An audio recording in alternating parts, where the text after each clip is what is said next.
Hello दोस्तों, स्वागत है आपका हमारे YouTube चैनल पर। हमारे सामने आज जो टॉपिक है वो है अभाज्य गुणनखंड प्राइम फैक्टर। और हमारे सामने जो सवाल दिया हुआ है वो दिया हुआ है 120 के अभाज्य गुणनखंड कितने हैं। अभाज्य गुणनखंड में 5 प्रकार के सवाल आते हैं। पहला आता है कि अभाज्य गुणनखंड ज्ञात करने के लिए, दूसरा आता है कि कुल गुणनखंड ज्ञात करने के लिए, तीसरा आता है सम गुणनखंड ज्ञात करने के लिए, चौथा होता है विषम गुणनखंड ज्ञात करने के लिए, और पांचवा जो आता है वो आता है कि गुणनखंडों का योग ज्ञात करने के लिए। हम एक सवाल से पांचों प्रकार के सवाल देखते हैं। हमारे सामने एक संख्या दी हुई है 120। सबसे पहले हम अभाज्य गुणनखंड ज्ञात करते हैं। 120 के हम फैक्टर कर लेते हैं, अभाज्य गुणनखंड ज्ञात कर लेते हैं। तो 120 के जो फैक्टर करते हैं, और फैक्टर करने के लिए हमें क्या शर्त होती है कि जो सबसे छोटी संख्या जिससे वो कट रही है उसी से फैक्टर करते हैं। यह 2 से कट रहा है 120, तो 60, 2 से फिर 30, फिर ये 2 से कट जाएगा 15, फिर ये किससे जाएगा 3 से, और फिर ये लास्ट में 5 से। और हमारे सामने जो अभाज्य गुणनखंड है वो कितने आ गए?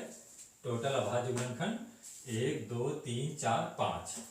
अभाज्य गुणनखंड कितने हो गए टोटल?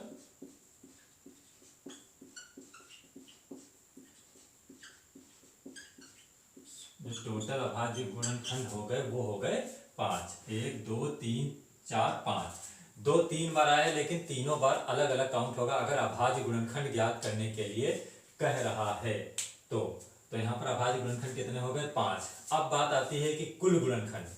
अभाज्य गुणनखंड हटा देते हैं, अब बात आती है कि कुल गुणनखंड इसके कितने होंगे। एक ये भी सवाल आ सकता है कि कुल गुणनखंड कितने होंगे। 120 के अभाज्य गुणनखंड की जगह अगर सवाल आ जाए कि 120 के कुल गुणनखंड कितने होंगे, तो कैसे ये सवाल ज्ञात करेंगे? तो क्या करना है कि 2 देखना है कितनी बार आया, 2 3 बार आया है, तो 2 की पावर 3। और 3 कितनी बार आया है? 3 आया है 1 बार। 5 कितनी बार आया है? 5 आया है 1 बार। इसको हमें लिख लेना है। उसके बाद हमें क्या करना है? कुल गुणनखंड निकालने के लिए हमें क्या करना है कि जो पावर दी हुई है, पावर में 1 जोड़ के और आपस में गुणा कर देना है। जैसे 3 में 1 जोड़ना है, फिर गुणा करना है अगली पावर में 1 जोड़कर, फिर गुणा करना है अगली पावर में 1 जोड़कर। इसी तरीके से जितनी भी पावर हो उनको उसमें 1 जोड़कर आपस में गुणा कर देना है। तो यहाँ पे 3 1 4, 1 1 2, और ये 1 1 2, 4 दूनी 8 और 8 दूनी 16। यानी कि इसके कुल गुणनखंड कितने आ गए? कुल गुणनखंड आ गए 120 के 16। और अब जो तीसरा प्रकार आता है वो क्या आता है? तीसरा प्रकार हमारे सामने आता है कि सम गुणनखंड कितने होंगे, और चौथा होता है विषम गुणनखंड कितने होंगे। तो हम सम गुणनखंड निकालने के लिए क्या कर सकते हैं, देखते हैं आगे हम। कुल गुणनखंड उम्मीद है कि आपको समझ में आया होगा। अब हमारे सामने जो तीसरा आता है वो आता है कि सम गुणनखंड।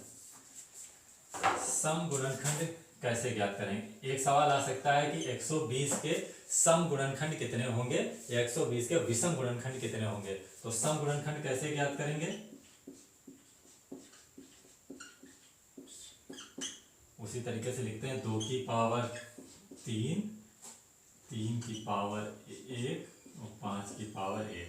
सम गुणनखंड ज्ञात करने के लिए हमें क्या करना है? सम गुणनखंड ज्ञात करने के लिए हमें जो सम के ऊपर जो पावर दी होगी, जो सम फैक्टर के ऊपर पावर दी होगी, उसको हमें वैसे ही लिख लेना है। सम फैक्टर के ऊपर जो पावर दी हो उसे हमें वैसे ही लिख लेना है। और उसके बाद जो विषम फैक्टर हो उसके ऊपर जो पावर दी हुई हो उसमें 1 जोड़कर गुणा करना है। यहां पर भी विषम दिया हुआ है तो इसमें भी 1 जोड़कर आपस में गुणा करना है। और सम वाले को वैसे ही लिख लेना है, उसमें कोई भी न जोड़ना है न कुछ भी घटाना है। केवल विषम के ऊपर वाली पावर में 1 हमें जोड़ना है।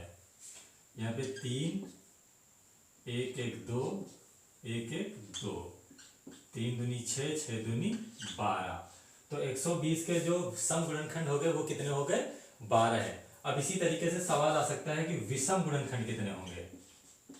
यहां पर हम विषम गुणनखंड भी देख लेते हैं। विषम गुणनखंड निकालने के लिए क्या करना है? विषम गुणनखंड निकालने के लिए हमें क्या करना है? जो ये सम वाला है वो हमें छोड़ ही देना है। इसमें सम वाले की पावर को लिखना था, उसमें कोई भी जोड़ना था ना कुछ भी घटाना था, लेकिन विषम गुणनखंड ज्ञात करने के लिए जो सम फैक्टर के ऊपर जो पावर दी उसको छोड़ ही देना है, उसको कुछ भी नहीं करना है। विषम के ऊपर वाली पावर को लेकर उसमें एक जोड़ना है, और जितनी भी विषम के ऊपर पावर दी उसमें भी एक आगे जोड़ते चले जाना, उनको आपस में गुणा कर देना है। यहाँ पर 1 1 2 1 1 2 2 दूनी 4। देखिए हमारे कुल गुणनखंड कितने आए थे, कुल गुणनखंड आए थे 16 है, और सम गुणनखंड 12, विषम गुणनखंड 4, यानी कि 12 4 16, कुल गुणनखंड हो गए हमारे 16 है। अब जो पांचवा प्रकार होता है वो होता है कि गुणनखंडों का योग। गुणनखंडों का योग ज्ञात करने के लिए एक सवाल आता है, तो वो भी हम देख लेते हैं। उम्मीद है कि आपको इतनी बात समझ में आई होगी।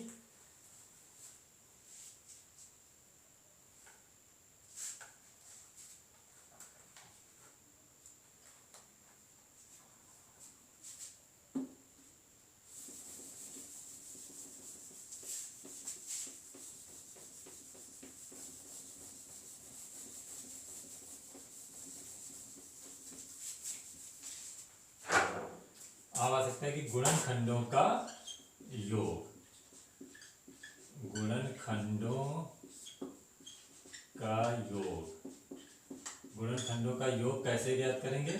2 की पावर 3 है, 3 की पावर 1 और 5 की पावर 1। और गुणनखंडों का योग ज्ञात करने के लिए हमें क्या करना है? देखिए हमें क्या करना है कि 2 की पावर 3 में 1 जोड़ देना है, और इसमें पूरे में 1 घटा देना है, पूरे में 1 घटा देना है, और यहां पर नीचे 2 माइनस 1 कर देना है। यानी कि 2 की पावर में 1 जोड़कर पूरे से 1 घटा देना है, और फिर नीचे 2 माइनस 1 कर देना, उस संख्या से 1 घटा देना है। ऐसे इसमें भी 3 की पावर में 1 जोड़ना है और पूरी संख्या से 1 घटा देना है, और नीचे फिर वही करना है कि 3 में से जिसकी पावर में 1 जोड़ा है उसमें से 1 घटा देना है। आगे भी यही करेंगे, 5 की पावर में 1 जोड़ेंगे, पूरी संख्या से 1 घटा देंगे, और नीचे जिस संख्या के पावर में 1 जोड़ा है उस संख्या यानी 5 में 1 घटा देंगे। और इसको सॉल्व कर लेते हैं, कितना होगा? 2 की पावर 4 माइनस 1 गुणे 3 की पावर 2 माइनस 1, 5 की पावर 2 माइनस 1, और ये आ गया 2 माइनस 1 1, 3 माइनस 1 2, और 5 माइनस 1 4। इसको सॉल्व कर लेते हैं। 2 की पावर 4 कितना होगा?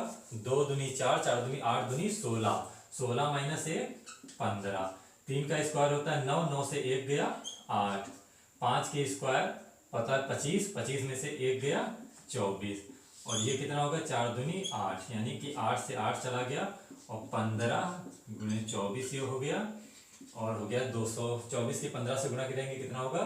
24 दाम 240, और 24 पंचे 120, यानी कि 360। यही हमारा आंसर हो गया। यानी कि 120 के गुणनखंडों का योग कितना होगा? 360। एक ही सवाल से देखिए कि पांचों प्रकार के सवाल लग गए। अब इस पर आधारित आगे सवाल देखते हैं।